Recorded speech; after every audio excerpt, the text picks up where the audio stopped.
हा एक प्रश्न जो मला खूप जास्त वेळा कमेंटच्या माध्यमातून, फोन कॉलवरती, SMS च्या माध्यमातून विचारण्यात आला. तो म्हणाले, की "सर खरं खरं सांगा, ही शिक्षक भरतीची पूर्ण प्रक्रिया व्हायला किती वेळ लागेल?" आज जी मी तुम्हाला माहिती देत आहे ती 100% माझ्या अनुभवावरती बेस्ड आहे. यामध्ये कुठलीही तफावत होणार नाही. आता जो मी तुम्हाला दिवसांचा क्रम सांगणार आहे, कुठल्या प्रोसेससाठी किती वेळ लागणार आहे, तो डेफिनेटली तसाच असणार आहे. यामध्ये काहीही शंका नाहीये. तर या व्हिडिओच्या माध्यमातून आपण हे जाणून घेणार आहोत. काय? की एकूण सगळी प्रोसेस व्हायला किती वेळ लागणार, तुम्हाला प्राधान्यक्रम कधी दिसतील, जाहिराती कधी अपलोड होतील, प्रेफरन्स कधी द्यायचे, डॉक्युमेंट व्हेरिफिकेशन कधी होईल, मेरिट लिस्ट कधी लागेल, तुमची जॉईनिंग कधी होईल, हे सगळे प्रश्न यामध्ये आपण कव्हर केलेले आहेत. बघा विद्यार्थी मित्रांनो, 1 मे पासून तर 30 मे पर्यंत जे आहे, ठीक आहे. सुरुवातीला काय सांगितलेलं आहे, आस्थापना तुम्ही जाहिराती जनरेट करा, अशा पद्धतीचा सांगितलेला आहे. कधीपासून आपण असं कन्सिडर करूयात की 1 मे ला आपण हा व्हिडिओ सुरू केला. 1 मे ते 30 मे पर्यंत तुम्हाला काय करायचे, फक्त जाहिराती तयार करण्यासाठी वेळ दिलेला आहे आस्थापनांना. आता यामध्ये 100% 10 ते 15 दिवसांची वाढ होऊ शकते.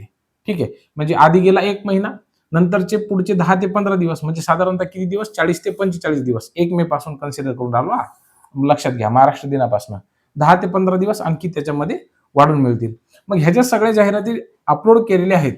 हा सगळ्याचा सगळा डेटा राज्य शासन किंवा शालेय शिक्षण विभाग किंवा आता महाराष्ट्र राज्य परीक्षा परिषद हा तपासेल. यामध्ये साधारणतः 10 ते 15 दिवसांचा वेळ जाईल.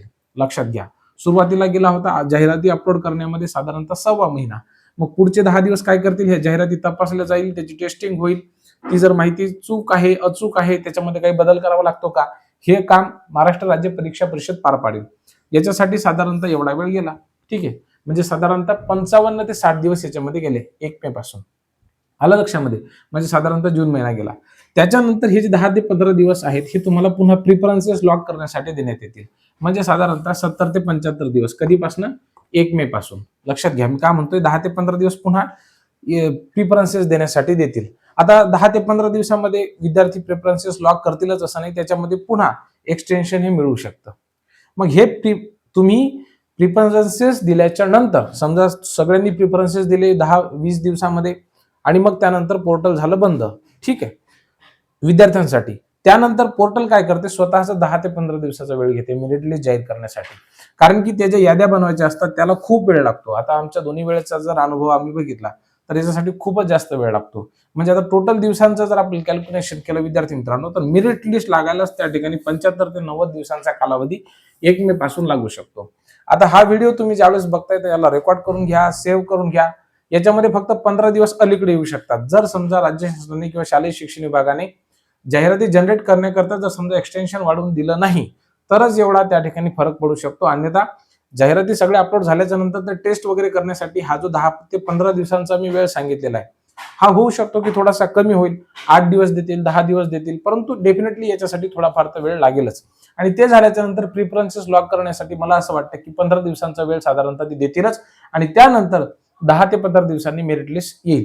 मेरिट लिस्ट आल्याच्या नंतर जे आहे, विद्यार्थ्यांना डॉक्युमेंट व्हेरिफिकेशनसाठी बोलवलं जातं आणि त्यासाठी पुन्हा 8 ते 10 दिवसांचा वेळ हा दिला जातो. आता मी हे जे सगळं तुम्हाला सांगतो, हे विदाऊट इंटरव्ह्यू राऊंडसाठी सांगत आहे.